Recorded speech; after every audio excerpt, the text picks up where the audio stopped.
Nos metemos en el segmento agropecuario de Mercado por Expertos y vamos a hablar de dólar, vamos a hablar de soja, en realidad de los granos que son los que traen la mayoría de los dólares a la Argentina cuando uno hace la cuenta neta. Y para eso nos visita Gustavo Idígoras, el expresidente de la Cámara de Industria Aceitera y del Centro de Exportadores de Cereales. ¿Cómo estás, Gustavo? ¿Bien? Muy bien, gracias por la invitación. Por favor. A ver, dólar soja, un mecanismo que muchos se los atribuyen a Sergio Massa. La verdad que la primera fue de Silvina Batakis, aunque después hubo que acomodarlo, no terminó de funcionar ese mecanismo del primer mes que lo lanzó, pero el que más lo usó fue Sergio Massa. Desde el punto de vista de los dólares que llegaron al central, creo que fue muy efectivo. Generó un montón de trastornos dentro de lo que es la producción. Pero llegamos a este último tramo, el que estamos viviendo en este mes, ya 2 semanas de las elecciones, menos de 2 semanas de las elecciones, y vemos que se agotó como recurso. Ustedes lo están viendo ahí, ves que el productor puede vender o lo que no se vendió ya no se va a vender.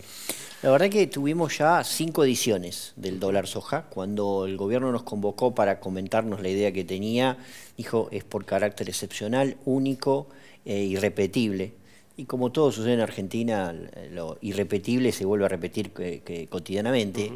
Así que tuvimos septiembre, diciembre, marzo, abril, mayo, julio, septiembre y ahora la extensión de septiembre para el mes de octubre. Claro. Pensemos que en total se movilizaron 26 millones de toneladas de soja en estos programas, y varios millones de maíz, girasol, etcétera. En total al país fueron 19.000 millones de dólares de todos estos programas, cuando uno los consolida y los suma, y los productores tuvieron una alícuota de derecho de exportación en soja aproximadamente del 7% en comparación con el 33%. Es decir que tuvo dos situaciones. Por un lado, el Banco Central tuvo más reservas de la que podía prever. Por otro lado, el productor recibió un precio mucho más lleno de lo que podía prever, por supuesto, olvidándonos de que existen múltiples cambios, pero el sistema no funciona. El sistema ya nació con muchísimas dificultades. El sistema solo podría haber funcionado si duraba 20, 30 días como carácter excepcional. Ahora todo el mercado se acostumbró que solo vende cuando hay un precio y un programa preferencial. La industria no puede comprar entre programas, y nosotros tenemos programas de exportación los 12 meses.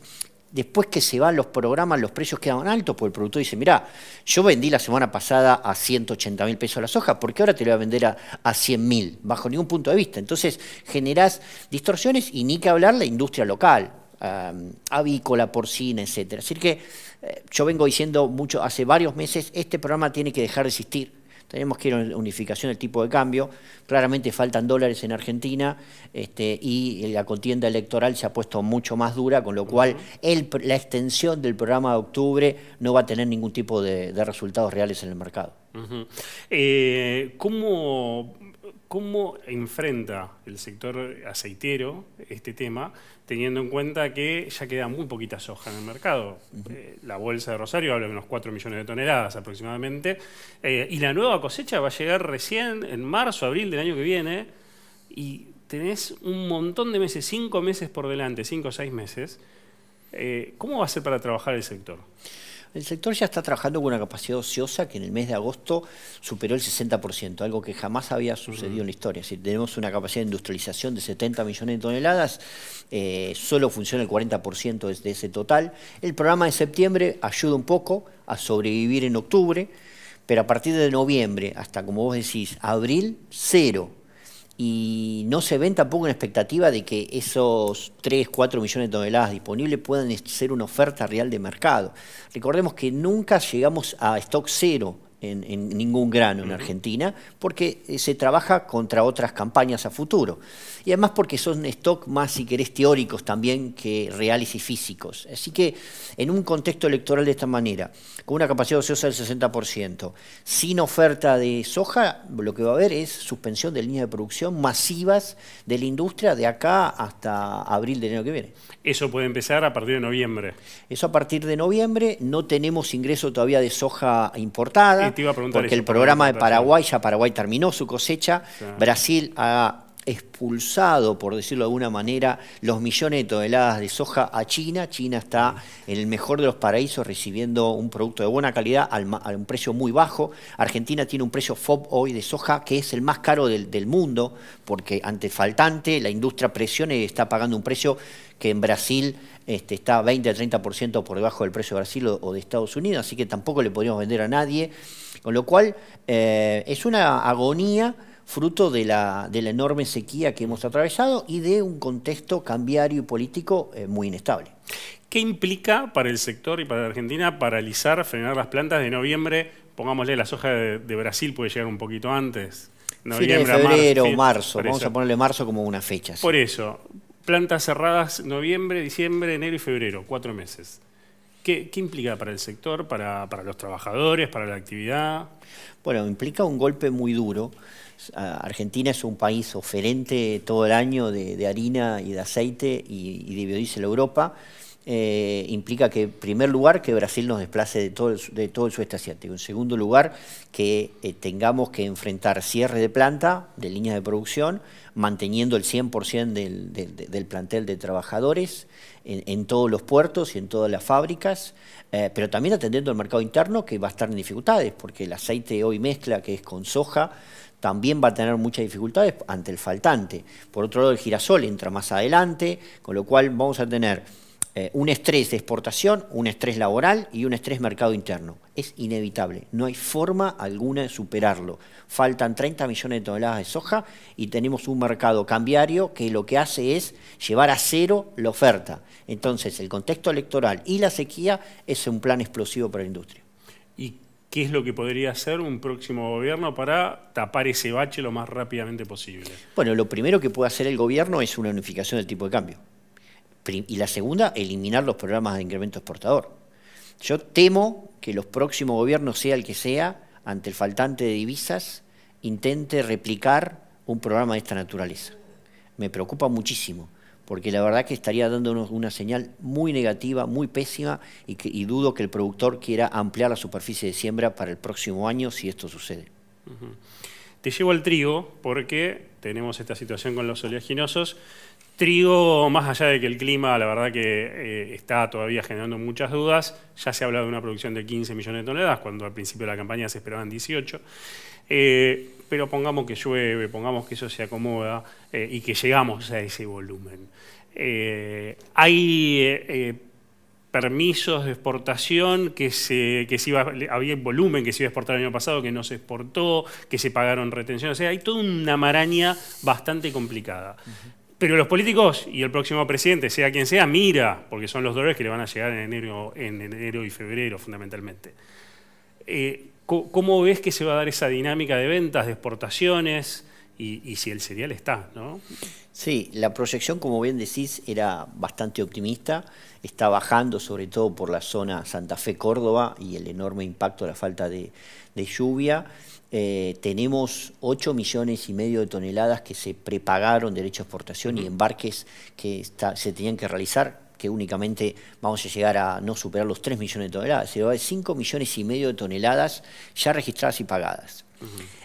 Vamos a ver cuál es la oferta total de trigo de la Argentina. Va a ser mejor que la de este año, por supuesto, pero no va a igualar la de los años anteriores. Por lo tanto, tampoco vamos a ser tan agresivos en el mercado internacional porque nos va a faltar una oferta suficiente. Lo que sí tiene que entender el próximo presidente o presidenta es que va a recibir una mala noticia. No va a haber dólares en el verano. Esto lo tienen que entender. El trigo va a fluir de manera muy lenta, progresiva, de acuerdo a las condiciones del mercado cambiario en Argentina. Si vamos a un tipo de cambio único y es competitivo, la velocidad y el ritmo de la oferta de trigo va a estar. Si eso no sucede, que aparentemente pareciera que los escenarios es que no es tan drástico estas medidas, bueno, vamos a tener un verano con una sequía muy similar a la que acabamos el último verano que pasamos. A ver, explícame técnicamente esto, Gustavo, para que no queden dudas. Cuando vos decís exportaciones que ya están prepagadas, estamos hablando de derechos de exportación. Eso es plata que ya ingresó al Estado y que ahora no va a estar, porque digamos, no se puede pagar derechos de exportación 2 veces por el mismo producto. Ahora, dólares, que es lo que va al Banco Central. eso sí es algo que puede aportar siempre y cuando se dé esta situación que esté el cereal. Sí, correcto. Hay dos mecanismos de ingreso de divisas en Argentina. Una prefinanciación para compra de granos y una prefinanciación para pago de derechos. El pago de derecho actualmente del 12%, ese pago de derecho el próximo gobierno se lo tiene que olvidar. Para el trigo y para el maíz. Para el maíz también. De marzo y abril que se quemó, hay 9 millones de toneladas prepagadas que no se van a volver a pagar el año que viene. Por lo tanto, ahí hay varios millones de dólares que no van a estar en el verano y tampoco a la salida del verano. Ahora bien, sí puede estar la prefinanciación de divisas para la compra de granos, pero la compra de granos, la oferta, va a estar dada a las condiciones macroeconómicas, sobre todo de tipo de cambio. Si no vamos a un tipo de cambio único o un tipo de cambio comercial agresivo que no haya una expectativa devaluatoria posterior, no va a aparecer la oferta. Esto ya lo hemos visto en Argentina, ya aprendimos la historia. Entonces, lo que tenemos que transmitirle, y también es parte del mensaje que le paso a los candidatos y los equipos económicos, es no esperen un verano lleno de divisas, porque no va a haber.